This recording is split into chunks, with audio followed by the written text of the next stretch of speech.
আসসালামু আলাইকুম। আমরা অনেক সময় দেখতে পাই আমাদের পুকুরে অতিরিক্ত পরিমাণ শ্যাওলা হয়। যে শ্যাওলার কারণে আমাদের পুকুরে একটা আস্তরণ পড়ে যায় একটা পর্দার মতো, যে কারণে সূর্যের আলোক রশ্মি পৌঁছাতে পারে না, পুকুরে অক্সিজেন স্বল্পতা দেখা দেয়। এটার সমাধান হচ্ছে আপনি সর্বপ্রথম এখানে সার এবং খাবার যেটা দেন এটা হচ্ছে গিয়ে বন্ধ করে দিতে হবে। আবার একটা পর্যায়ে যখন দেখা যাবে যে শ্যাওলাটা কমে গেছে, শ্যাওলা নাই, হ্যাঁ, আপনার তখন হচ্ছে গিয়ে আবার আপনি সার দিতে পারেন, খাবারটা কন্টিনিউ করতে পারেন। আর একটা উপায় আপনি এটাকে দূর করতে পারেন, এটা হচ্ছে আপনার জৈবিক উপায়। সেটা হচ্ছে আপনার কিছু গ্লাস কাপ, কিছু সিলভার কাপ, কার্ব জাতীয় মাছ, কিছু কার্ব জাতীয় মাছ ছেড়ে দিবেন, তাহলে দেখা যাবে যে কিছুটা দূর হবে।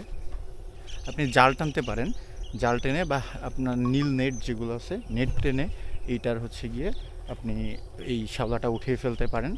এর পাশাপাশি আপনি হচ্ছে গিয়ে যদি এতেও কাজ না হয়, আপনি 1 কেজি চুন শতকে 1 কেজি 500 গ্রাম থেকে 1 কেজি চুন দিতে পারেন। তবে চুন বেশি প্রয়োজন নাই।